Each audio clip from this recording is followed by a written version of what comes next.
오늘 우리 하나님 말씀은 욥기 33장 13절로 해서 24절 말씀입니다.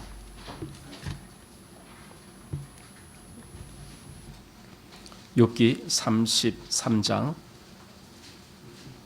13절로 해서 24절 말씀 되겠습니다.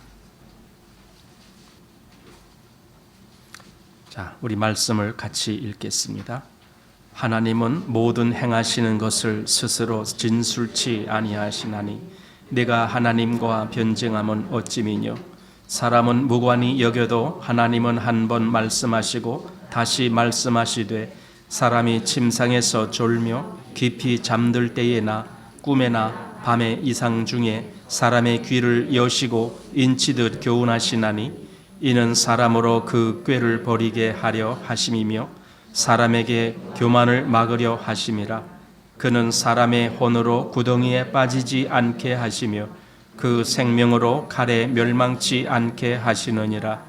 혹시는 사람이 병상의 고통과 뼈가 늘 쑤심의 징계를 받나니 그의 마음은 식물을 싫어하고 그의 혼은 별미를 싫어하며 그의 살은 파리하여 보이지 아니하고 보이던 않던 뼈가 드러나서 그의 혼이 구덩이에 그의 생명이 멸하는 자에게 가까워지느니라.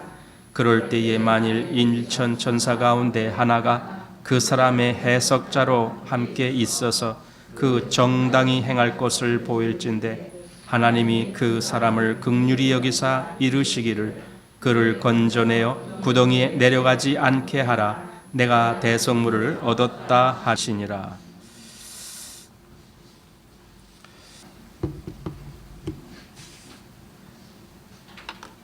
오늘날에는요, 교회에 이제 여러 문제들이 드러나는데 그 중에 가장 치명적이고 심각한 문제가 있습니다. 그것은 교인들이 예수님을 바르게 알지도 못하고 또 예수님을 참으로 만난 적도 없고 예수님을 마음에 영접하지도 아니한 상태로 종교 생활을 계속한다라는 겁니다. 그저 교회 생활하는 것으로 만족하고 있다라는 겁니다. 이것이 오늘날 많은 교회 속에서 드러나지고 있는 아주 심각한 문제입니다. 아마 우리도 그런 것에서 예외라고 하면은 안 될 것 같습니다.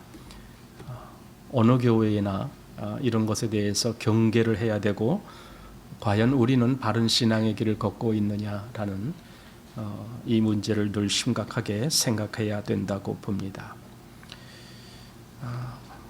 오늘 욥기를 읽었지만은 욥기와 더불어서 요한복음 4장에 나오는 사마리아 여인에 대해서 같이 좀 연결해서 보고자 합니다. 여기서 제가 오늘 말씀드리고 싶은 것은 하나님이 어떠한 사람을 어떻게 인도하셔서 결국 구원으로 인도하시는가라고 하는 그 모습을 보게 되는 겁니다. 하나님은 우리 사람들에게 어떤 지각을 주셔서 정당히 알 것을 알게 하시고 또 그에 따라서 우리가 정당히 행할 일을 깨닫게 해주십니다. 과연 내가 어떻게 해야 될까? 이제 이런 것들을 깨닫게 해주십니다. 오늘 읽은 욥기 33장 33절 말씀에 그런 말씀이 있는데 그럴 때에 만일 일천 천사 가운데 하나가 그 사람의 해석자로 함께 있어서 그 정당히 행할 것을 보일진대. 자, 이 말씀입니다. 해석자라는 것은 우리에게 깨닫게 해주시는 역할을 합니다. 하나님의 말씀, 하나님의 뜻, 하나님의 역사 이런 부분에 있어서 우리로 하여금 깨달을 수 있도록 역사하시는 분이 여기 해석자로 등장합니다. 그리고 그 해석자께서 어떻게 인도하시느냐? 우리로 하여금 그 정당히 행할 것을 보여주신다라고 되어 있습니다. 과연 우리가 어찌해야 될 거라는 겁니다. 어찌해야 될 거. 사실 이 말이 사도행전에 보면은 나오는데 뭡니까? 사도 바울이 빌립보 지역에 가서 전도하다가 거기서 붙잡혀서 감옥에 갇힐 때에 그 간수가 나중에 사도 바울 앞에서 고백한 대목, 내가 어떻게 하여야 구원을 얻을 수 있을까라고 하는 그런 고백을 합니다. 그러니까 이 간수는 그때까지 한 번도 자기가 구원을 받아야 된다라고 하는 현실을 깨닫지 못했었습니다. 그러나 사도 바울과 또 실라와 또 아마 또 다른 사람들이 같이 있었는지 모르겠지만 그들이 그 감옥 안에서 찬미하고 또 기도하고 또 그들이 아마 하나님의 말씀으로 또 대화를 나누고 했겠죠. 예수님을 그들이 말했겠죠. 아마 이 내용을 다 옆에서 듣고 있던 그 간수가 고백하는 겁니다. 내가 어떻게 하여야 구원을 얻을 수 있나이까. 사실 이 고백을 사람들은 모든 사람에게 필요한 것이거든요. 누구에게나 이 과정을 한 번은 겪어가야 될 거거든요. 그런데 그렇지 않습니다. 이걸 겪지 않습니다. 사실 그냥 슬그머니 하나님의 사람인 채 하려고 합니다. 슬그머니 구원받은 채 하려고 합니다. 바로 그것 때문에 해결되지 아니하는 문제를 계속 안고 있는 겁니다. 사람은 내가 어찌하여야 구원받겠습니까? 이 분명한 기로에 한번 가봐야 됩니다. 그리고 거기서 분명하게 하나님이 어떻게 나를 인도하시는지를 접해봐야 됩니다. 그냥 성경에 기록된 내용들에 대해서 우리가 적당히 아는 것으로 끝나지 않습니다. 사실 아는 거라면 뭐 교회에 몇 년 다니다 보면은 알 거 다 알죠. 성경에 무슨 말씀이 기록되어 있는지 다 알죠. 그런데 그렇게 다 아는데도 나에게는 아무런 변화가 일어나지 않습니다. 이것은 그냥 피상적으로 알기 때문에 그렇습니다. 한 번이라도 내가 예수님 앞에 서봤느냐 이거죠. 예수님 앞에 내가 당당하게 1대1로 맞서서 정말 내가 무엇이 어떻게 잘못됐는지 한번 따져보았는가 이거죠. 고린도후서 13장에 보면은 너희가 믿음에 있는가 너희 자신을 시험하고 너희 자신을 확증하라 이런 말씀이 있습니다. 한번 내 믿음에 대해서 그걸 실증해 보고 확증해 볼 수 있는 그런 기회를 가졌는가라는 거죠. 그런데 사실 이런 것들을 사람들은 좋아하지 않습니다.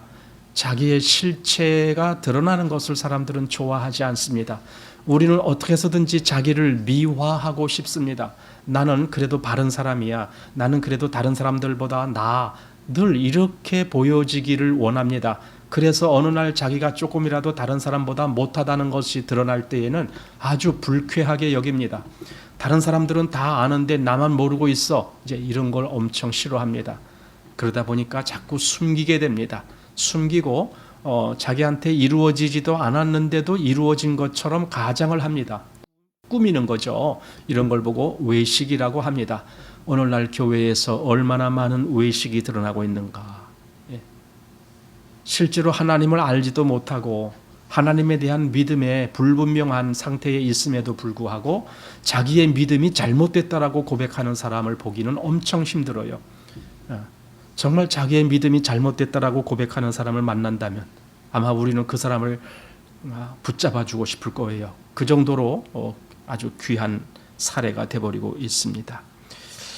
사실 예수님을 바르게 만난다라는 것은 몇 가지 전제가 있는데 오늘 읽은 말씀이나 또 요한복음 4장의 수가성 여인에게 대한 기록에서 우리가 이제 몇 가지를 볼 겁니다. 거기에서 가장 중요한 것은 자기의 실체에 대해서 정직하게 인정한다라는 것입니다. 나는 어떤 사람인가라고 하는 겁니다. 그런데 예수님을 우리가 실제적으로 만나기 전에는 자기가 어떤 사람이다라고 하는 것에 대해서 모를 뿐더러 또한 알고 싶어 하지도 않습니다. 그냥 모든 것이 다 잘 될 거야 이런 생각만 가지고 있습니다. 그런데 정말 예수님을 만나고 나서 정직하게 자기를 살펴보는 그런 눈이 있다라면은 거기서 자기가 어떤 자라는 것을 시인하게 됩니다. 요한복음 4장 앞에 3장에 있는데 거기에는 니고데모라고 하는 사람에 대한 기록이 나옵니다. 어느 날 니고데모가 밤에 예수님을 찾아와서 그때 이렇게 예수님과 대화하는 그런 내용이 나오는데, 그때 이 니고데모가 한 고백은 참으로 놀라운 고백입니다. 왜냐하면 그는 정말 대단한 것을 알고 있다. 이제 우리가 이런 것을 알게 됩니다. 여기 요한복음 3장 2절 말씀 보시기 바랍니다. 요한복음 3장 2절, 그가 밤에 예수께 와서 가로되 랍비여, 우리가 당신은 하나님께로서 오신 선생인 줄 아나이다. 하나님이 함께 하시지 아니하시면 당신의 행하시는 이 표적을 아무라도 할 수 없음이니이다. 여기서의 고백은 니고데모는 굉장히 뭔가 솔직한 사람 같고 또 꽤 많은 것을 지금 알고 있는 것 같은 느낌이 듭니다. 예수님에 대해서도 굉장히 호감을 가지고 있는 사람이다라는 걸 알게 됩니다. 그가 일단 예수님을 찾아왔다라는 것 자체가 예수님을 굉장히 뭔가 이렇게 좀 가까이 하고 싶어 하는 그런 마음이 있다라는 걸 보는 거죠. 그리고 또 고백한 말을 통해서 그가 예수님을 하나님께로서 오신 분이다라고 이렇게 고백하는 겁니다. 왜냐하면 그가 하시는 일이 그게 평범한 일이 아니라 하나님께서 함께 하신 일이다라는 걸 인정하기 때문에 그렇게 고백을 했다라고 보게 됩니다. 당신은 하나님께로서 오신 선생입니다. 이 고백을 한 니고데모. 그런데 3절 말씀을 보면은 예수께서 대답하여 가라사대 진실로 진실로 내게 이르노니 사람이 거듭나지 아니하면 하나님 나라를 볼 수 없느니라. 예수님은요, 단칼에 니고데모가 한 말에 대해서 딱 이렇게 자르는 거예요. 그게 무슨 뜻이냐면은 니고데모는 자기가 느끼고 깨닫고 하는 그 어떤 풍부한 지식에 대해서 그리고 자기 마음에 어떤 예수님을 인정하고 또 예수님께로 더 접근하고 싶은, 가까이 이렇게 친근하게 지내고 싶은 그런 어떤 느낌을 표현했는데 예수님은 딱 잘라서 그거 아니다라고 말하는 겁니다. 그러면 어떻게 해야 되는데 했을 때에 사람이 거듭나야 된다라는 걸 말씀한 겁니다. 거듭나야 된다. 거듭나지 아니하고 너가 아무리 나를 좋게 보고 내게 친근히 다가온다 할지라도 그것으로는 사람이 거듭나는 게 아니다. 그렇다면 그것은 나와 상관이 없다. 그것은 하나님과도 상관이 없는 문제다. 사람이 거듭나지 아니하면은 하나님 나라를 볼 수 없다. 이것이 여기서 예수님이 그 니고데모의 말을 딱 잘라서 하신 말씀입니다.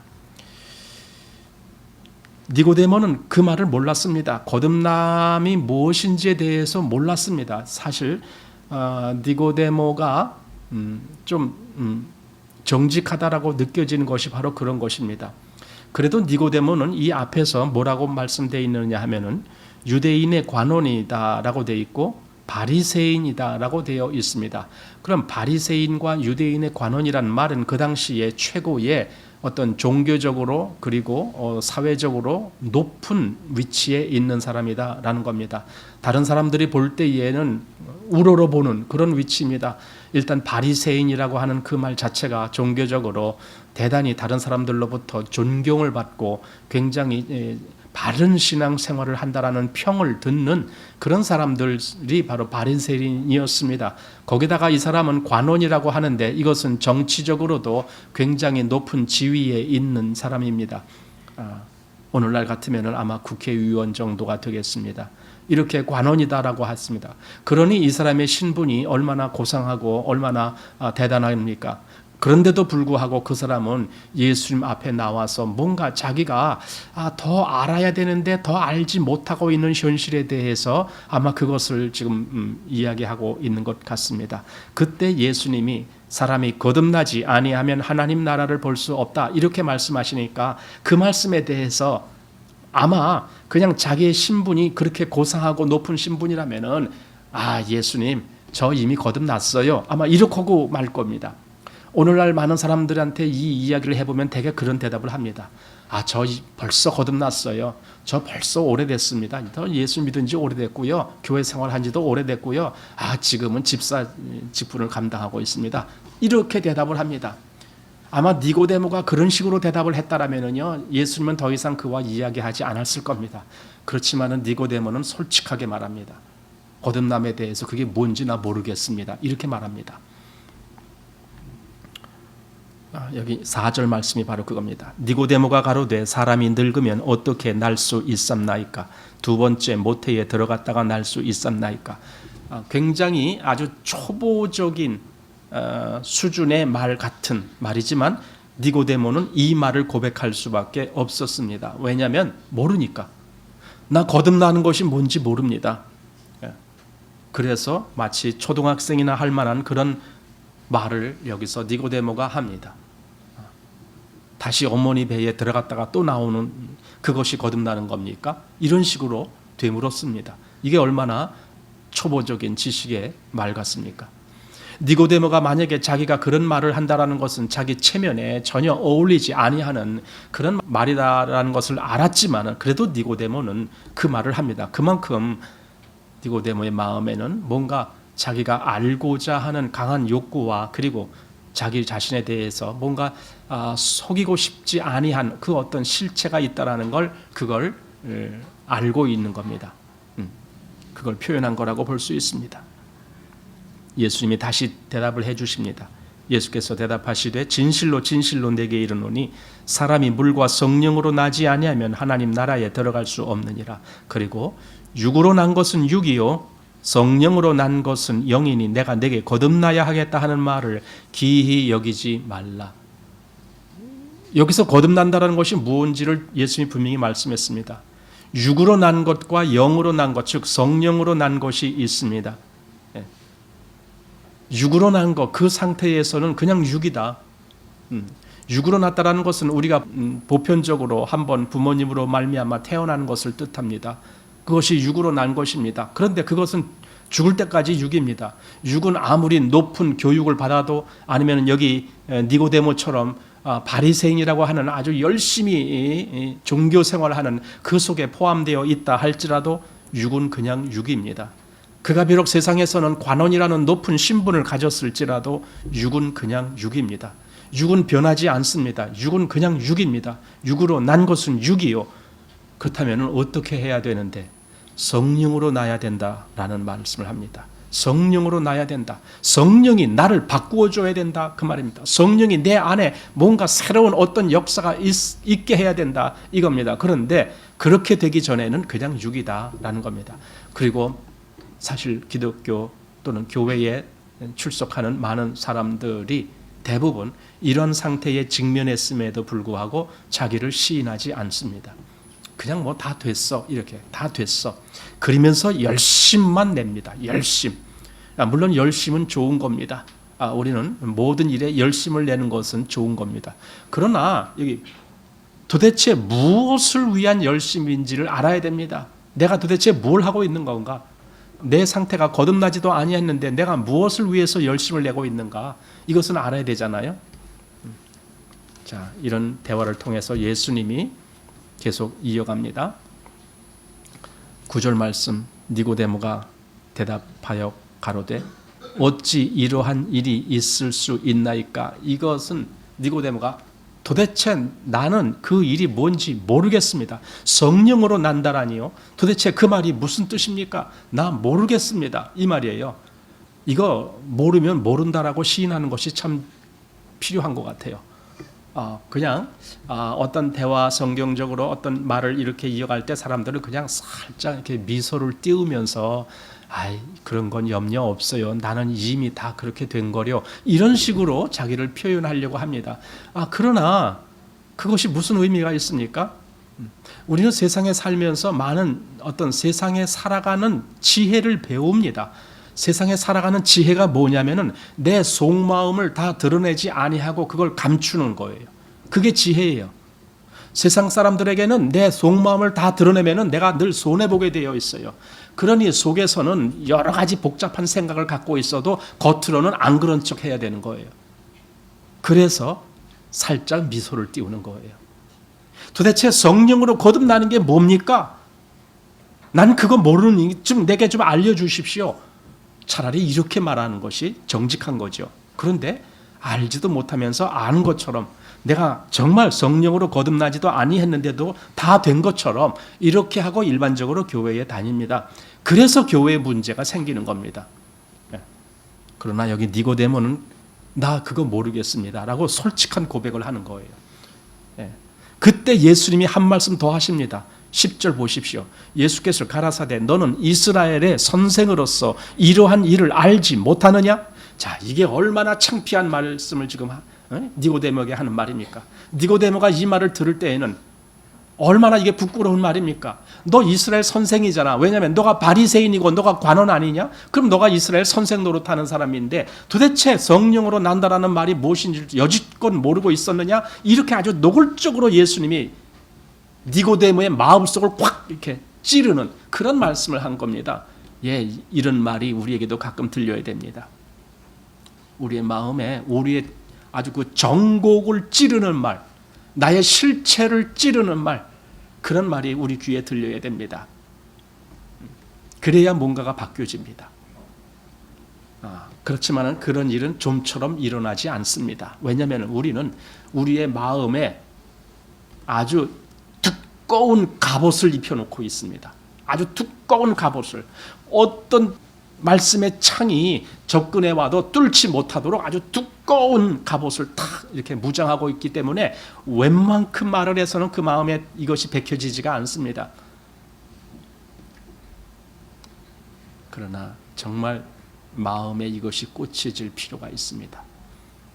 주님의 말씀이 우리 마음에 꽂혀질 필요가 있습니다. 성경을 읽을 때에 그 말씀이 내 마음을 지금 찌르고 있군요 라는 것을 느낄 필요가 있습니다. 사실 그런 것이 필요한데 그냥 자기 마음을 싹 이렇게 뭔가를 가려놓고 있기 때문에 도무지 이러한 일이 일어나지 않습니다. 자, 여기 니고데모와 또 그런 대화를 주고받았다라면 그 다음에 요한복음 4장에 가보면은 또 다른 사건인데 거기는 사마리아에 있는 수가라 하는 동네의 한 여인에 대한 기록입니다. 그 여인이 뭔가 좀 특별한 어떤 그 이력, 즉 그 과거의 역사를 갖고 있는 여인이다라는 것을 나중에 알게 됩니다. 그러나 물론 예수님이야 처음부터 그것을 아셨지만 우리는 모릅니다. 다만 우리는 이 예수님과의 대화하는 과정 속에서 결국은 그것이 드러나고 있다라는 것을 보게 됩니다. 이 수가성 여인과의 대화에서도 예수님은 뭔가 이 여인이 그 마음에 딱 갑옷으로 싹 이렇게 무장하고 있는 그 어떤 것을 아시죠. 예수님은 다 아십니다. 그리고 그것을 꽉 이렇게 찌릅니다. 그 갑옷이 아무리 있어도 그 갑옷을 뚫고 그 속에 이 여인의 그 어떤 속마음을 더 이상 감출 수 없을 만큼 그것이 탁 노출되도록 그렇게 역사합니다. 그 말이 뭐냐면은 여기 16절 말씀에 그 말씀이 있습니다. 가라사대 가서 네 남편을 불러오라 이 말입니다. 아니 요 앞에까지 무슨 대화가 있었느냐 하면은 여인 보고 예수님이 나에게 물 좀 달라 이렇게 이야기한 겁니다. 그랬더니 아니 당신은 뭐 유대인으로서 왜 사마리아 여인 나에게 물을 달라 합니까? 당신이 또 뭐 여기 야곱이 우리에게 이 우물을 주었는데 당신이 야곱보다 크니까 뭐 이런 대화, 즉 물에 대해서 예수님은 생수에 대한 말씀을 하시고 또 이 여인도 그 야곱의 우물에 대한 이야기를 하면서 서로 이렇게 물에 대해서 이야기를 하는 거예요. 그런데 물에 대해서 이야기하다가 예수님이 갑자기 남편 얘기를 한 거예요. 이건 대화가 갑자기 끊기고 다른 소재로 넘어가는 거거든요. 그럼 예수님은 그렇게 하신 의도가 있다는 겁니다. 왜 평범한 대화, 요 앞까지는 그래도 15절까지는 그래도 평범한 대화였습니다. 거기에서는 뭐 특별하게 뭐 이렇게 이 여인이 뭐 당황하거나 또는 부끄러워하거나 또는 뭐 뭔가 좀 숨겨야 될 어떤 것이 노출됐다라고 그런 상황이 아닙니다. 그냥 평범한 얘기입니다. 예, 우리는 가끔 교회에 이렇게 와서도 얘기하는 것들이 전부 평범한 얘기들만 합니다. 겉으로 아무리 들어도 전혀 마음에 찔림이 안 되는 그런 얘기들만 합니다. 그런 설교들만 하고 그런 말씀만 듣습니다. 그러니까 아무런 변화가 일어나질 않습니다. 여기 이 예수님이 이 여인에게 한 말씀은요, 더 이상 그렇게 평범한 이야기에 머물러 있지 않는 거예요. 당장 그 속으로 확 뚫고 들어가는 건데 그것이 이 여인 보고 네 남편을 불러오라라는 겁니다. 남편 얘기하면 이 여인은 갑자기 확 마음에 뭔가 찔리는 거 있습니다. 왜냐하면 이 남편이 5명이나 과거에 있었고 지금 또 새로운 남편을 데리고 사는데도 그 남편하고도 제대로 지금 남편의 어떤 그 남편이라고 생각도 안 하는 그런 어떤 남자와 같이 살고 있는 그런 형편입니다. 한마디로 이 여인의 삶이라는 것은 그저 남편만 잘 만나면 좋겠는데 첫 번째 남편 만났더니 뭔가 잘못됐어. 아마 저는 이렇게 생각합니다. 그 당시에 이 여인이 남편을 내보냈다 이렇게 보기보다는 남편으로부터 쫓겨났다 이렇게 보는 것이 더 맞을 거라고 봅니다. 왜냐하면 그 당시 분위기가 여인에게 그러한 권한은 별로 없거든요. 대개 남자들이 나 당신하고 살기 싫어. 이제 지금도 중동 지역 그 아랍권에 가면은 그 남편이 여인 보고 아내 보고 나 당신하고 더 이상 안 살래 이렇게 3번만 말하면 자동적으로 이혼이 된다 그러잖아요. 그러니까 그 당시에 그런 형편을 본다라면은 이 여인은 결국은 5번이나 남편으로부터 버림을 받은 여인이에요. 근데도 또 결혼했다라는 거예요. 계속 결혼했다라는 거예요. 그 마음은 계속 뭔가 그래도 내가 남편을 제대로 좀 만나서 제대로 살았으면 좋겠는데 이런 바람이 있는 거죠. 기대를 하는 거죠. 남편에 대한 기대. 그리고 우리는 그걸 이해를 하게 됩니다. 그 당시 삶이라는 것이 남편이 없이 여인 혼자 산다라는 것은 그 당시에는 정말 힘든 상황입니다. 뭐 지금이야 뭐 마음대로 해도 상관없어요. 지금은 얼마든지 그냥 뭐 여인들도 다 혼자 생활할 수 있는 사회 분위기가 다 돼 있고 합니다. 그런데 이때는 그런 것이 아니잖아요. 여자가 무슨 직업을 가질 수가 있어요? 없어요. 여자가 할 수 있는 일이 그 당시에는 없어요. 원래 여자는 가정에서 하는 일밖에는 할 게 없거든요. 그런데 남편이 없으면 도대체 여자가 뭘 어떻게 사회생활을 합니까? 그러니 여인은 어떻게 해서든지 남편을 바르게 만나야 제대로 만나야 생활을 하고 그리고 나중에 다시 뭐 노년에도 뭐 제대로 뭔가 이렇게 될 텐데 하는 이런 기대가 있습니다. 그래서 계속 또 한 남편에게 버림받으면 또 다른 남편하고 또 결혼하고 그러니까 재혼하는 거죠. 재혼하고 또 3혼하고 4혼하고 계속 그렇게 되는 거죠. 5번이나 남편이 바뀌고 지금 6번째 남편하고도 살아가는 겁니다. 그런데 지금도 뭔가가 잘 안 되고 있습니다. 그러면은 이 내용이 뭐냐? 왜 예수님은 갑자기 왜 내 남편을 불러오라라고 했는가 이거죠. 그 여인은 자기의 과거에 이렇게 많은 남편들이 있었던 것을 누구에게도 말하고 싶지가 않은 거예요. 왜냐하면 자기의 부끄러움이니까.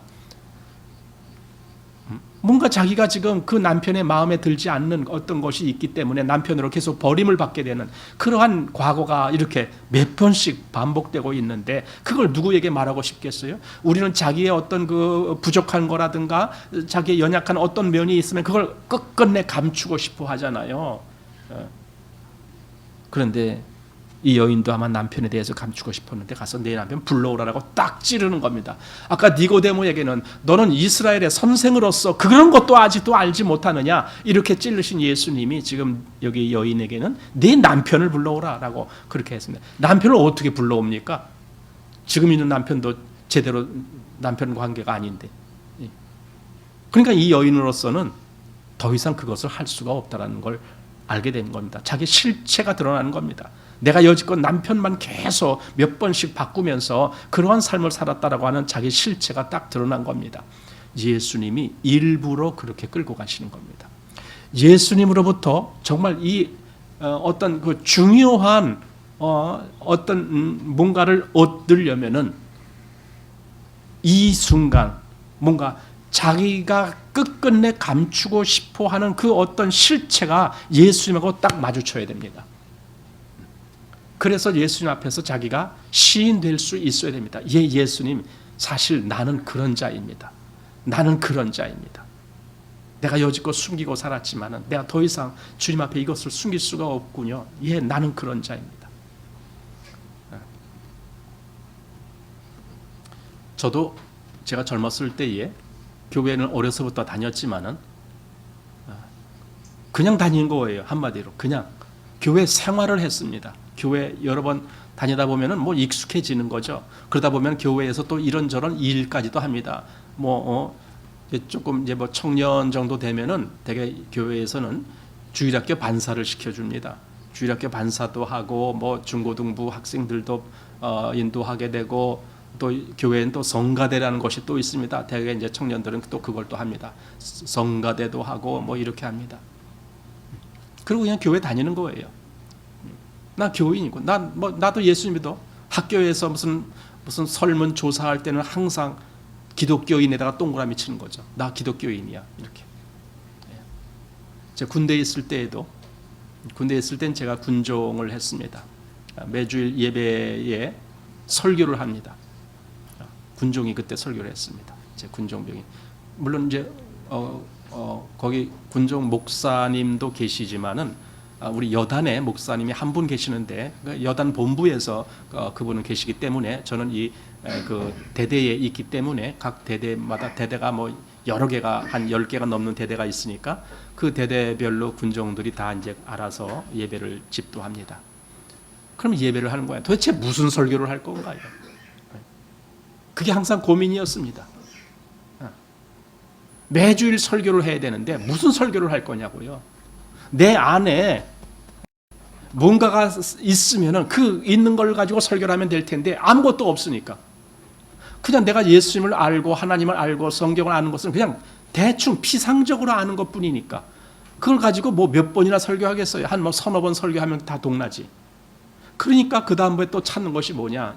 여러 가지 이제 뭐 책이라든가 또 또는 뭐 기독교 계통의 여러 가지 월간지 이런 거 있습니다. 그런데 보면은 또 많은 또 목사님들이 거기다 또 설교문을 쓴 것도 이런 것도 보게 되고 합니다. 그러니 남이 써놓은 거 그런 거 이제 읽어보고 거기서 베끼고 뭐 이것저것 짜집기 하고 그러는 겁니다. 그러면서 설교를 하나 또 작성해서 또 설교하고 이러고 있습니다. 그게 제 과거의 실제적인 모습이었습니다. 한마디로 너는 하나님을 모르고 있지 않느냐 이거죠. 너는 성경을 모르고 있지 않느냐 이거죠. 근데 그걸 시인한다라는 것이 싫었습니다. 그냥 적당히 잘 꾸며나가고 싶었습니다. 그게 저의 실체였습니다. 그러니까 어느 날 성경에 대한 실체를 나한테 전해주는 사람을 만났을 때 저는 그것에 대해서 아무런 대꾸를 할 수가 없는 거죠.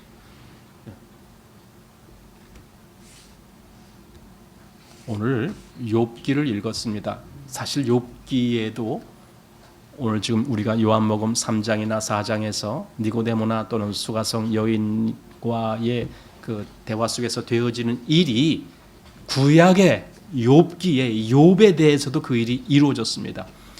자꾸만 사람들은 이런 얘기를 합니다. 구원이라는 개념을 내가 하나님을, 내가 예수님을, 또 내가 복음을 처음 알았다. 그때 난 구원받았어. 이렇게 말하는 경향이 있습니다. 예, 물론 그것도 구원입니다. 하지만 이런 구원이라는 것은요, 뭔가 잘못된 어떤 상태에서 건짐받는 거, 이거 다 구원이라고 말하는 겁니다.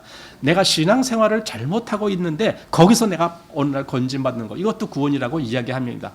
그래서 욥기를 보면은 그것이 두드러지게 나오고 있습니다. 구약에는 이 신약 성경처럼 예를 들어 지금 뭐 요한복음 3장에 성령으로 거듭나는 이야기를 하는데 구약에는 그런 표현이 없습니다. 거듭난다라는 그런 표현이 없습니다. 구약에는요. 그러니까 신약에 와서는 예수님으로 말미암아 그것이 분명하게 드러났기 때문에 이제는 거듭나야 돼 이런 말도 하고 너 구원받아야 돼 이런 말도 하지만 구약에는 그런 표현을 잘 사용 안 합니다. 그럼에도 불구하고 욥기에는 아주 독특한 상황이 거기서 이제 있는 것을 보게 됩니다. 욥이라고 하는 사람 우리가 앞에서 보면은 굉장히 아주 모범된 사람이다라는 것을 보게 됩니다. 하나님도 그것을 인정해 주셨습니다. 한번 욥기 1장을 보시기 바랍니다.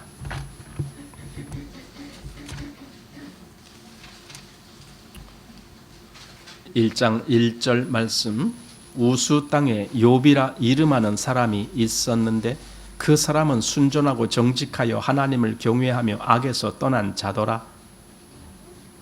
요 1절만 보더라도 욥이라는 사람이 어떤 사람이다라는 걸 짐작하게 됩니다. 성경에서 이렇게 표현한 사람이 흔치 않습니다. 그 사람은 순전하고 정직하여 하나님을 경외하며 악에서 떠난 자더라. 예, 이것보다 더 좋은 표현이 뭐가 있습니까?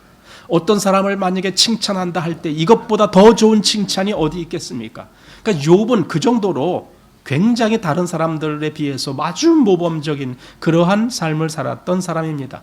그는 하나님 앞에서도 하나님을 경외하는 사람이다라는 말을 들을 정도로 그렇게 여기 기록되어 있습니다. 나중에 사단에게 하나님이 하신 말씀에서도 그것이 또 나타나는데 8절 말씀도 보시기 바랍니다. 여호와께서 사단에게 이르시되 네가 내 종 욥을 유의하여 보았느냐?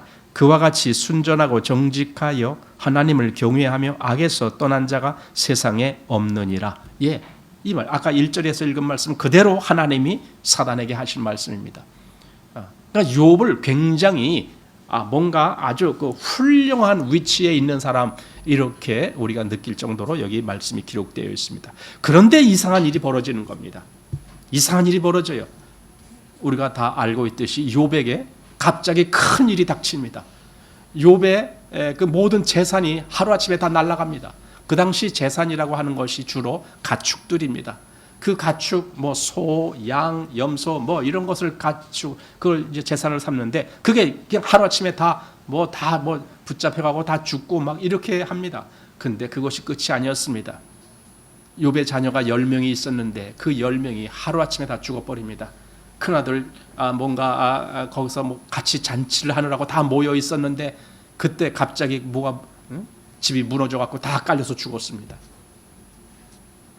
그런데 그게 끝이 아닙니다. 욥이라고 하는 사람 그 전신에 악창이 나갔습니다. 뭔가 질병이 그의 아주 온몸에 발생해 갖고 아주 괴롭게 만들어주는 그런 일까지 갔습니다. 여러분 더 이상 얼마나 더 비참한 상황이 있겠습니까? 욥이 당한 그 비참한 상황 말고 이 세상에 누가 더 비참한 상황을 당할 수가 있습니까? 욥이라는 사람은 차라리 내가 죽는 것이 낫겠다 생각했습니다. 그래서 자기의 생일을 저주하는 겁니다. 내가 차라리 아예 세상에 태어나지도 않았다면 그게 더 나았을 뻔했다. 이렇게 저주할 수밖에 없는 그런 입장에 서게 됩니다. 예, 맞습니다. 그 정도 상황이라면은 차라리 세상에 내가 태어나지 아니한 것이 더 낫겠다라고 말할 만합니다. 그런데 문제는 이것을 처음부터 지금 하나님이 보시고 계시고 있는 거예요. 욥에게 당해지는 그 모든 일을 하나님이 다 보시고 계시는 거예요. 그뿐더러 하나님의 의도가 있습니다. 욥을 어떻게 인도해야 되겠다라고 하는 그 의도를 갖고 계신 분이 하나님이십니다. 하나님이 이걸 처음부터 다 보고 계시고 다 알고 계시는데도 왜 그걸 그대로 욥에게 일어나도록 허용하셨느냐 이겁니다. 물론 여기 이때 쓰임받은 것이 사단입니다. 사단이 욥에게 그 큰 고통이 일어나도록 그렇게 직접 역할을 하셨습니다. 그런데 하나님은 그걸 다 보고 계셨음에도 사단을 금하지 아니하고 그냥 놔두셨습니다. 아니 오히려 허락하셨습니다. 그래 내가 가서 그렇게 해라 이렇게 허락하셨습니다. 도대체 하나님은 왜 욥에게 이 엄청난 사건이 발생하는 것을 허락하셨습니까? 이런 것에 대한 의문이 어느 날 우리에게 이루어졌을 때 그 해답을 발견한다는 것은 대단히 좋은 일입니다. 사실은 많은 사람들이 그 해답을 잘 모르거든요. 욥에게 왜 이 엄청난 사건이 있었는지에 대해서 해답을 모르니까 그야말로 성경이 안 보이는 거예요. 성경이 그냥 어둡게만 보이는 거예요. 캄캄한 거예요. 흑암이 깊은 위에 있는 거예요. 성경 볼 때에 흑암이 깊은 위에 있으면 어떻게 돼요?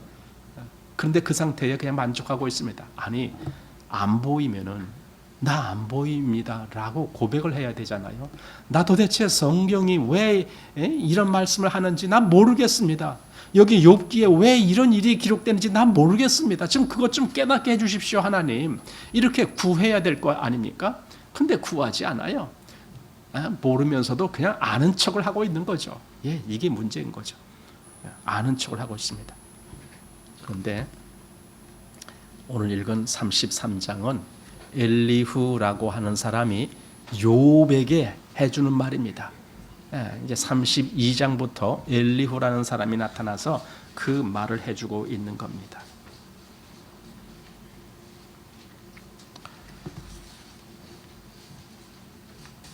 자, 여기 13절 말씀부터 우리가 보았는데 한번 보시기 바랍니다. 하나님은 모든 행하시는 것을 스스로 진술치 아니하시나니 네가 하나님과 변쟁하면 어찌 미뇨. 자, 욥은요 하나님과 변쟁을 했습니다. 왜 변쟁을 했을까요? 아마 저 같아서도 변쟁했을 겁니다. 왜냐하면 하나님, 나에게 닥친 이런 일에 대해서 나는 도저히 납득할 수가 없습니다. 왜 나에게 이런 엄청난 사건이 벌어져야 합니까? 하나님, 도대체 이유가 뭡니까? 좀 깨닫게 해주십시오. 이렇게 따졌단 말이에요, 욥이. 그 말 할만 하잖아요. 여기 아까 1장 1절에서 욥이 얼마나 다른 사람보다도 엄청나게 훌륭한 사람이다라고 그렇게 잔뜩 칭찬을 해놨고는, 근데 왜 그 욥에게 이 엄청난 사건을 당하게 만들어 주느냐 이거죠. 그게 이해가 됩니까?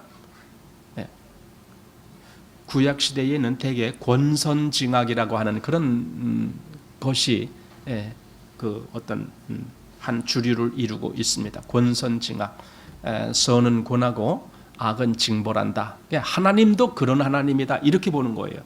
권선징악, 선은 하나님이 상 주시고 악은 벌을 내리신다. 이게 이제 그 당시에 하나님에 대한 개념입니다.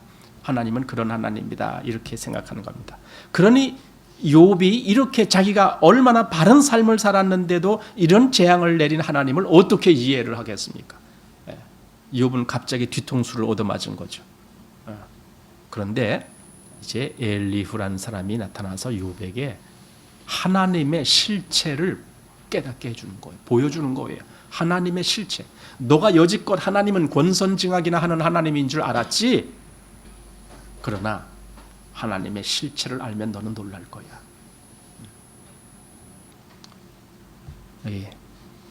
13절, 하나님은 모든 행하시는 것을 스스로 진술치 아니하시나니. 하나님이 그 모든 것을 너에게 다 설명해가면서 그렇게 역사하시는 분이 아니야. 하나님은 그냥 하나님의 뜻에 의해서, 하나님의 계획에 의해서 역사하시는 거야. 네가 하나님과 변쟁하면 어찌미냐 하면서, 사람은 무관히 여겨도 하나님은 한 번 말씀하시고 다시 말씀하시되 사람이 침상에서 졸며 깊이 잠들 때에나 꿈에나 밤의 이상 중에 사람의 귀를 여시고 인치듯 교훈하시나니 이는 사람으로 그 꾀를 버리게 하려 하심이며 사람에게 교만을 막으려 하심이라. 하나님이 역사하시는데 어떤 목적을 가지고 역사하십니다. 지금 욥에게 이런 엄청난 사건이 터지게 만드신 그 이유 중에 하나가 여기 지금 나왔습니다. 뭐냐면은 17절에 이는 사람으로 그 꾀를 버리게 하려 하심이며 사람에게 교만을 막으려 하심이라. 이거예요. 하나님이 어떤 일을 하실 때에 보면은요, 사람에게 그 꾀가 엄청 많은데 그것이 버려지게 하기 위해서 어떤 일을 하십니다. 어떤 사람에게는 이런 재앙이 필요하다. 그럼 재앙을 주셔서 그 꾀를 버리게 하십니다.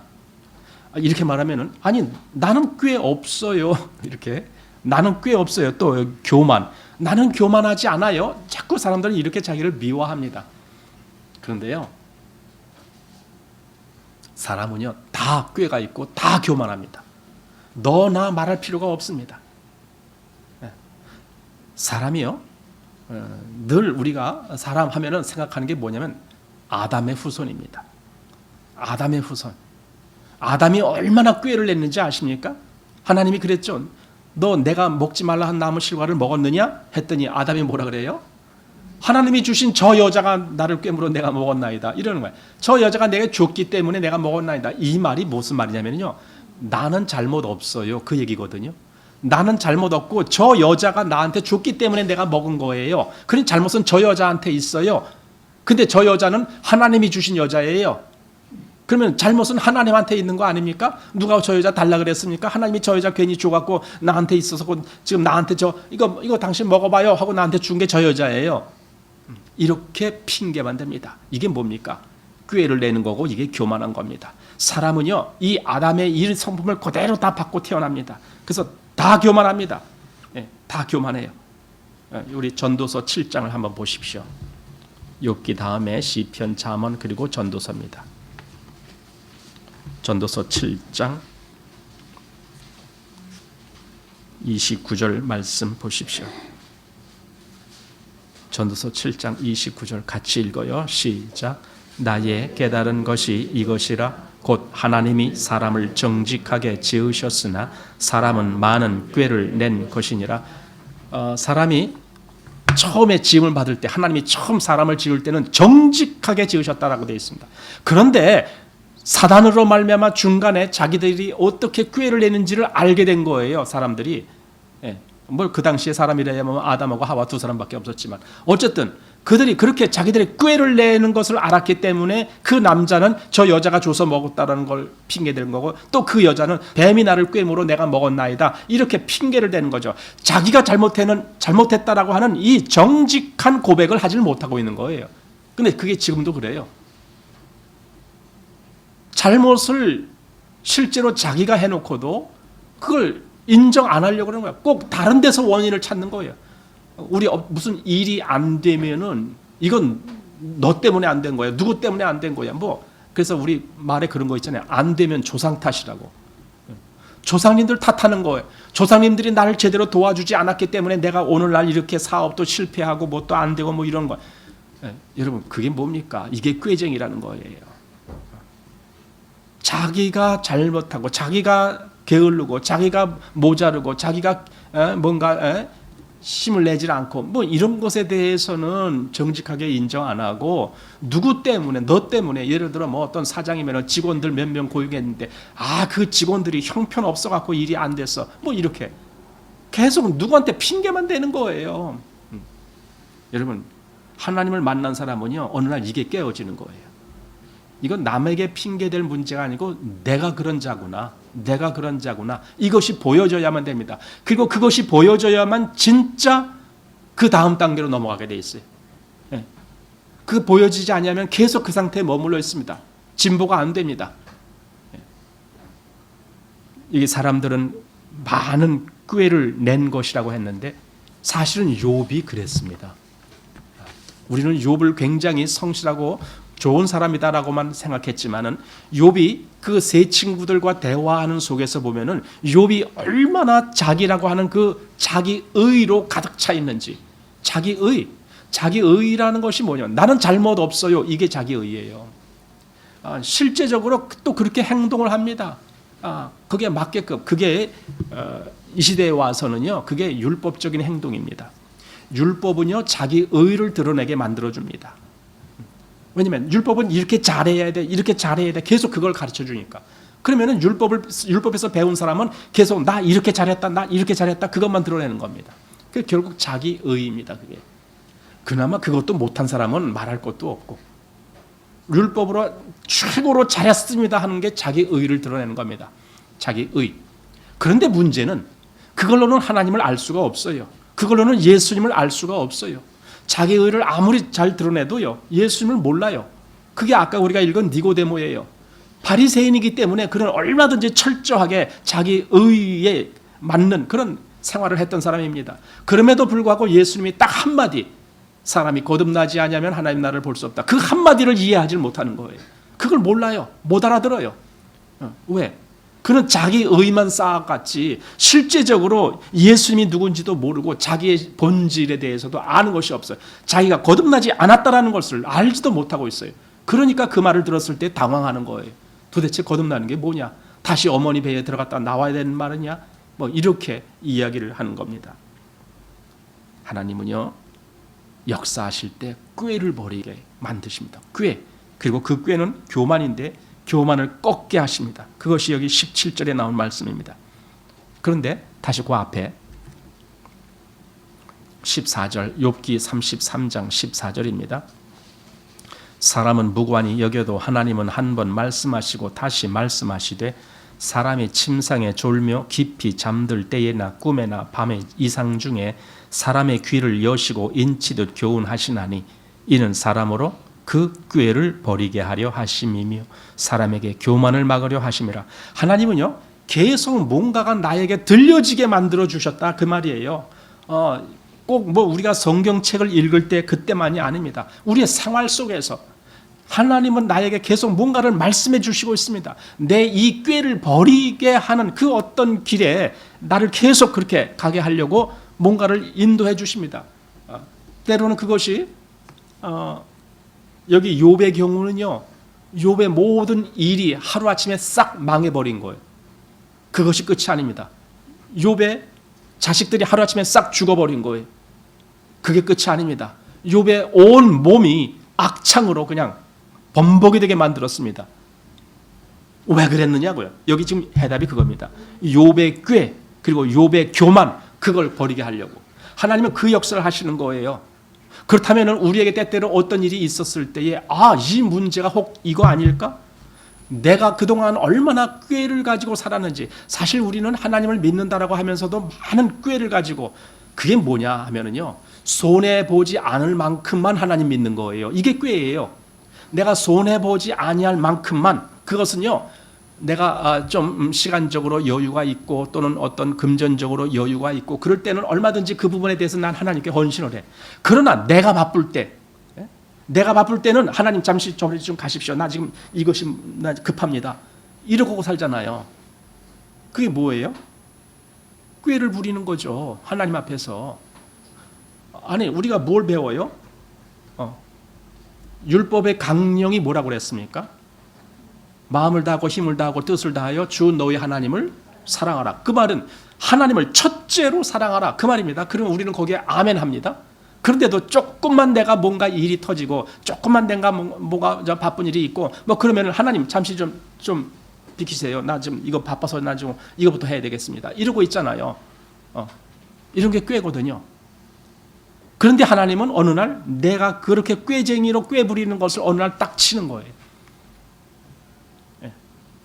그래야 내가 실제적으로 바뀌어지니까. 그러니까 욥이 그 많은 엄청난 재앙을 당한 이유가 여기에 있었던 겁니다. 그 꾀 그리고 그 교만, 이것을 버리게 하시려고. 그래서 보다 보십시오. 19절. 혹시는 사람이 병상의 고통에 뼈가 늘 수심히 징계를 받나니 그의 마음은 식물을 싫어하고 그의 혼은 별미를 싫어하며 그의 살은 파리하여 보이지 아니하고 보이지 않던 뼈가 드러나서 그의 혼이 구덩이에 그의 생명이 멸하는 자에게 가까워지느니라. 이게 뭡니까? 완전히 죽을 지경까지 간 거예요. 완전히 죽을 지경. 욥이 바로 그랬습니다. 욥이. 심지어 그 세 친구들이 와서 욥을 보고는 할 말을 잃었다 그랬습니다. 왜? 욥의 상황이 너무나 비참하니까. 단지 재산을 잃고 뭐 이렇게 외적으로 잃었다가 아니라 욥 자신도 악창으로 그냥 온 몸이 그냥 다 형편없이 돼버렸으니까 그걸 보고 누가 과연 뭐라고 말할 수가 있겠습니까? 어떤 말로 위로를 해줘야 될지 모르니까 그냥 답답해서 그냥 옆에서 보고만 있었던 거예요. 세 친구들이 그랬다라고 성경에 기록되어 있어요. 그리고 입을 먼저 연 것은 세 친구들이 아니고 욥입니다. 욥이 먼저 입을 열면서 자기 생일을 저주하고 막 이렇게 그냥 그렇게 극한 상황에 다다르니까 입에서 나오는 것이 저주만 나오는 거예요. 아니, 그 앞에서는 그렇게 하나님을 잘 믿는다라고, 그렇게 하나님을 경외하는 자고, 악에서 떠난 자고, 순전하고 정직한 자다라고 그렇게 칭찬을 받았던 욥이 어느 때가 되니까 입에서 저주의 말만 계속 나오는 거예요. 그게 실체입니다. 여러분, 그 앞에 있는 것보다 그 뒤에 있는 말이 더 실체입니다. 욥의 속에는 저주가 가득했구나. 이거예요. 그런데 하나님이 그걸 다 끄집어내시려고 이 상황에 접하도록 만드셨구나. 그래서 여기 욥의 경우는 온 몸에 악창까지 나서 여기 혹시는 사람이 병상의 고통과 뼈가 늘 수심의 징계를 받나니 이런 징계가 주어지기도 합니다. 그래서 그 생명이 멸하는 자에게 가까워지느니라 이렇게까지 됩니다. 그러면 사람은요, 자기가 이렇게 큰 엄청난 일을 당했을 때, 우리가 욥처럼 그런 일을 당했을 때 제일 먼저 느껴지는 것은 뭐겠습니까? 나는 더 이상 꾀를 부려도 소용이 없다라는 걸 알게 됩니다. 아니 내가 지금 죽을 지경이 됐는데 내가 뭔 꾀를 부리고 뭐 남들 앞에서 내가 무슨 무슨 내가 잘하는 척, 나도 하나님 잘 믿는 척, 나도 뭐 종교생활 잘하는 척, 그 척을 해서 뭐 하겠다는 겁니까? 내가 지금 당장 죽게 됐는데. 사람이 이 상황에 되면은요 더 이상 꾸밈이 필요가 없다는 걸 알게 돼요. 더 이상 외식이 필요 없다는 걸 알게 돼요. 나 지금 당장 죽을 지경인데 내가 뭘 더 이상 다른 사람한테 뭘 얘기를 해? 할 말을 잃어버리는 거죠. 욥에게 그 상태까지 가게 만드신 분이 하나님이신 거예요. 자, 그런데 그때에 어떤 일이 벌어집니까? 23절 보십시오. 자, 23절. 그럴 때에 만일 일천 천사 가운데 하나가 그 사람의 해석자로 함께 있어서 그 정당히 행할 것을 보일진대. 이거예요. 그에게 깨달음을 주시는 어떤 역사가 일어나는 거예요. 여기 지금 해석자라는 실체적으로 어떤 사람 같은 사람이 탁 내 앞에 나타나서 야, 너 이렇게 해라고 나에게 말해주는 그런 거 아니에요. 그런 거 상관없어요. 그러나 분명히 해석자, 어떤 나를 해석해서 나에게 뭔가를 알게 해주는 해석자가 나에게 딱 오는 것처럼 내게 깨우침이 온다는 겁니다. 그러면서 어떻게 해요? 그 정당히 행할 것을 보일진데. 이게 뭡니까? 아까 사도행전에 그 사도 바울 앞에 있었던 간수가 한 말, 내가 어찌하여야 구원을 얻을꼬, 이거야. 내가 어찌해야 되겠습니까? 우리가 어찌할꼬, 우리가 어찌할꼬. 베드로가 오순절 때에 그 유대인들에게 그 설교를 했을 때에 우리가 어찌할꼬, 우리가 어떻게 하여야 구원을 얻을까, 이 고백을 하도록 됐잖아요. 여기 그 정당히 행할 것을 보일진데 이렇게 보여주는 거예요. 내가 어떻게 해야 되겠습니까? 라는 고백을 하도록 그렇게 보여준다는 거예요. 그래서 나에게 뭘 어떻게 한다고? 사실은 이렇게 하면서 내 꾀를 버리고 내 교만을 버리게 만들어주는 거예요. 이게 그 해석자가 하는 일이에요. 나에게 그 하나님이 나에게 주시는 그 의도를 내가 알아차리게 만들면서 아이고 그럼 나는 어떡할까? 나는 이제 죽을 수밖에 없나? 이 탄식의 고백을 하도록 만들어주는 분이 여기 그 해석자라는 뜻입니다. 물론 우리는 이렇게 역사하는 분이 지금 신약에 와서는 그분이 성령님이시다라는 걸 알게 됩니다. 성령님은 우리 안에 하나님의 말씀의 실체를 깨닫게 해주시는 분으로 우리에게 오시기 때문에 그렇습니다.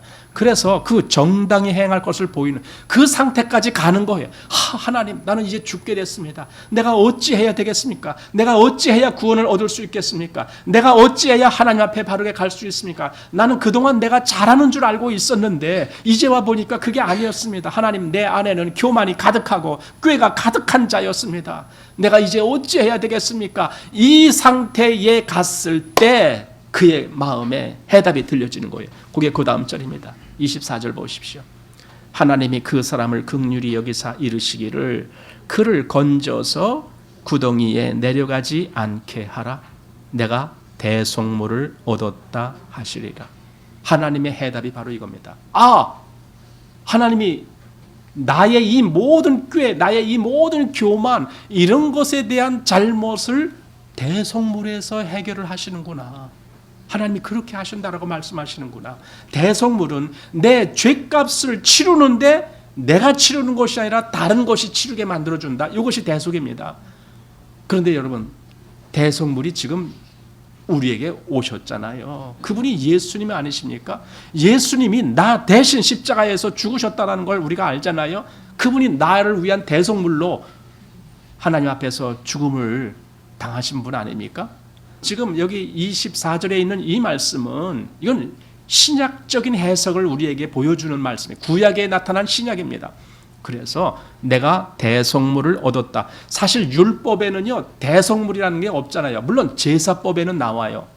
죄인이 그 죄를 갚기 위해서는 자기가 죽으면 끝이니까 나 대신 다른 뭔가가 죽어야 돼 하면서 희생제물을 갖고 오는 거예요. 이게 대속물입니다. 그래서 레위기에 나오는 그 제사법은 구약에 나타난 복음이다 이렇게 말하는 거예요.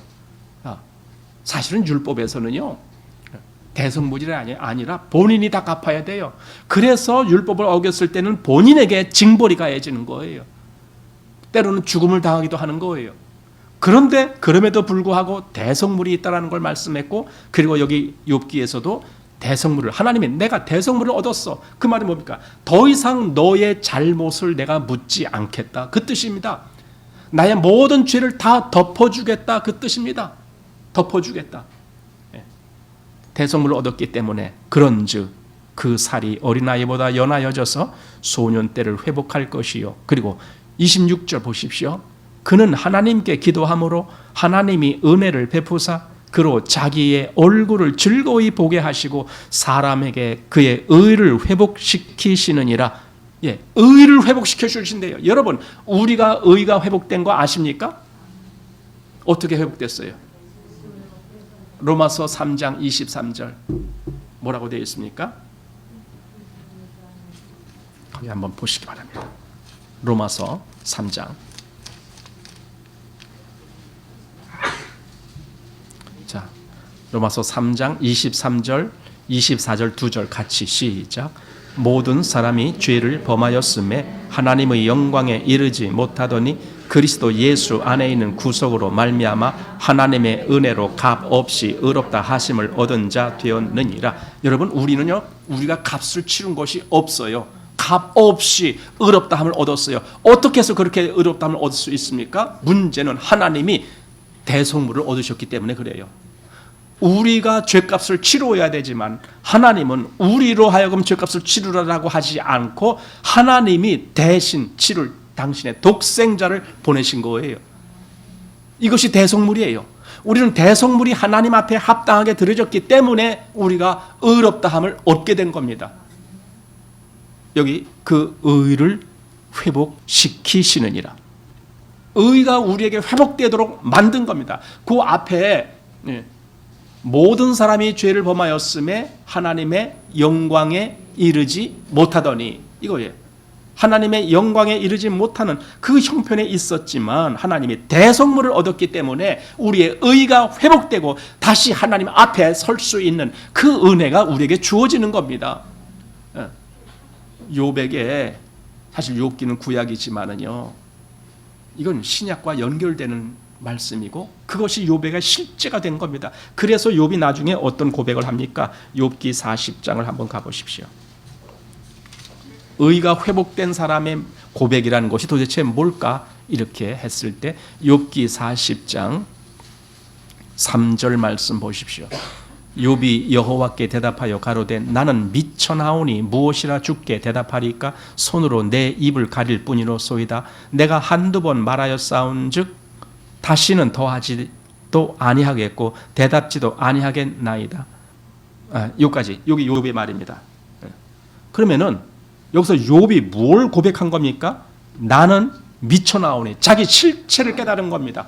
그 이전까지는요, 욥이 얼마나 자기가 모든 사람들보다 자기가 월등히 더 잘하고 있다는 걸 자부하고 있었잖아요. 그래서 하나님께 따진 거 아닙니까? 내가 다른 사람들보다도 월등히 잘하고 있는데 왜 나에게 재앙이 왔습니까? 나 그거 이해가 안 됩니다 라고 하나님과 변론했잖아요. 이게 따진 겁니다. 그런데 이제 알고 보니까 욥은 완전히 여기 나는 미쳐나오니, 내가 미천한 존재였습니다. 하나님, 근데 나는 여지껏 내가 잘난 줄 알고 있었습니다. 이게 깨달아지는 거 아닙니까?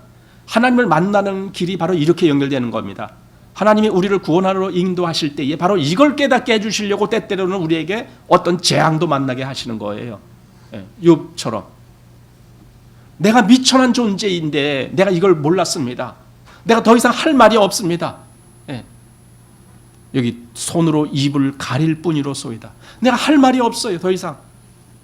내가 이제 보니까 사도 바울이 그 고백을 해요. 뭐라고 했어요? 내가 죄인 중에 괴순이라. 죄인 중에서도 아주 최고로 악한 우두머리 죄인, 그게 죄인 중에 괴수 아닙니까? 사도가 그렇게 고백합니다. 아니, 사도가 무슨 죄를 졌다고 그렇게 고백할까? 우리는 모르겠습니다. 근데 사도는 자기가 자기 마음을 알잖아요. 여러분, 저도 마찬가지고 여러분도 아마 마찬가지일 겁니다. 우리가 뭐 잘난 것이 있어요? 우리 마음이 얼마나 악하고 은큼한지 나 자신이 알잖아요. 만약에 여기 대속물이 없었다면 우리는 영락없이 우리가 지옥 가야 될 형편 아닙니까? 그런 자들에게 하나님이 내가 대속물을 얻었다면서 저의 의를 회복시켜 주는 거예요. 이게 얼마나 은혜로운 말씀입니까? 그래서 욥이 그걸 깨달은 거야. 이제 내가 미쳐나오니 내가 뭐라고 말해야겠습니까? 자, 그러면서 다시 42장으로 가보십시오.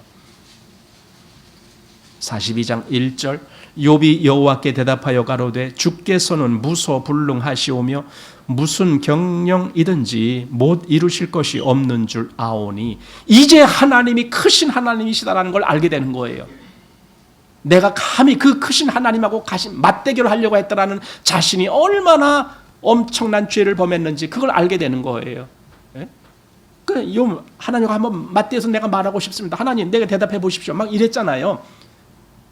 그러나 여기 하나님이 얼마나 높으신 분인지 그러면서 3절 무지한 말로 이치를 가리우는 자가 누구오니까 내가 스스로 깨달을 수 없는 말을 하였고 스스로 알 수 없고 헤아리기 어려운 일을 말하였나이다. 욥이 이제 자기 고백을 하는 겁니다. 내가 이렇게 무지한 말로 이치를 가리우는 그런 일을 했습니다. 제가 제 입으로 이렇게 엄청난 잘못된 말을 쏟아냈습니다. 하나님 이게 나입니다 라고 고백합니다. 4절 내가 말에게 싸우니 주여 들으시고 내가 주께 묻겠사오니 주여 내게 알게 하옵소서. 내가 주께 대하여 귀로 듣기만 하였사더니 이제는 눈으로 주를 배움나이다. 그러므로 내가 스스로 한하고 티끌과 재 가운데서 회개하나이다. 욥의 실제 모습, 이제 회개라는 말이 딱 나왔습니다. 여러분 기독교에서 이 회개라는 것이 하나의 분기점입니다. 누가 회개하는데 자기의 실체가 발견된 사람만이 회개가 됩니다. 내가 이렇게 무지한 말로 이치를 어둡게 하는 자였습니다. 이것이 내가 미천한 존재입니다. 이것이 발견된 사람만이 회개라는 걸 할 수가 있게 됩니다. 그럼 많은 사람들이 회개라는 것을 건성으로 하는 겁니다. 나 회개했어요. 뭔 회개인데 어제까지 술 먹은 거 오늘부터 끊었어요. 이게 엄청난 변화지만은 이거하고는 아닙니다. 술 끊고도 계속 그 사람은 속에 교만이 가득할 수가 있습니다. 외형적으로 뭔가 한 가지 잘했다 그것으로 교만이 없어지는 것이 아닙니다. 나의 본질을 우리가 발견해야 됩니다. 내가 얼마나 죄악 가운데 출생하였는지를 알아야 됩니다. 그래서 나는 미천한 존재입니다. 내가 내 손으로 입을 가릴 뿐입니다. 난 더 이상 할 말이 없을 정도로 아주 나는 미천한 존재입니다. 그러니 내가 무엇이라고 말하겠습니까? 이게 바로 욥이 결론입니다. 욥이 회개하기에 이르렀다는 결론입니다. 바로 그 상태에 있을 때에 하나님이 그 사람에게 아까 말한 대로 엘리후가 그 말을 했던 대로 내가 대성물을 얻었다 하시면서 그의 의를 회복시켜 주시는 겁니다. 이 역사가 일어나야 됩니다. 여기 아까 우리 요한복음에서 니고데모한테 사람이 거듭나야 된다. 도대체 뭐가 거듭나는 겁니까? 이 역사가 일어나는 게 거듭나는 거예요. 이 욥에게서 되어졌던 이 일이 실제로 우리에게도 일어나야 되는 겁니다. 나도 나의 실체를 발견하고 내가 정말 하나님 앞에서 회개합니다. 왜? 내가 다 틀렸으니까 회개하는 거잖아요. 내가 여지껏 과거에는 정당한 줄 알고 의로운 줄 알고 나도 그래도 교회 잘 다녔어. 나 어릴 때부터 우리 집안이 기독교 집안이고 그래서 나 교회도 잘 다니고 다 잘했어. 여러분 그러나 하나님 앞에서 나를 발견해 보는 거예요. 하나님이 그 크신 하나님 앞에 나는 도대체 누군가 이거예요. 나는 여지껏 나 중심으로 내가 최고로 잘난 줄 알고 내가 가장 의로운 줄 알고 내 생각이 다 의로운 줄 알고 내가 하는 행동이 다 정당한 줄 알고 뭔가 잘못되면 꼭 남한테 핑계만 돌려대고 이랬던 내가 어느 날 그것이 발견됐을 때에 하나님 잘못한 것은 나입니다. 다른 사람이 아니라 나입니다. 내가 틀렸습니다. 내가 미천한 존재입니다. 이걸 발견하고 하나님 나 이제 하나님 앞에서 내가 죄인임을 시인합니다. 그러니 하나님의 의로 나를 덮으시옵소서. 하나님이 주신 그 말씀 예수 그리스도가 왜 내 죄를 위해서 죽으셔야 됐는지 내가 이제야 그것을 깨닫게 됩니다. 나는 반드시 그것이 필요합니다. 그러니 하나님 예수님의 그 피의 공로로 나를 말갛게 씻겨 주옵소서 고백하게 되는 겁니다. 바로 이 사람이 의가 회복된 사람입니다. 오늘 우리가 다 이런 욥에 겪었던 일처럼 그리고 또 그 사마리아 여인이 결국은 주님 앞에서 시인하는 그런 모든 과정처럼 우리의 모든 의가 회복돼서 하나님 앞에 바르게 세워받는 그 정당히 행할 것을 보인다라고 했는데 그렇게 되기를 저는 간절히 원합니다. 여러분들에게 다 그런 일들이 있어지기를 원합니다. 기도합니다.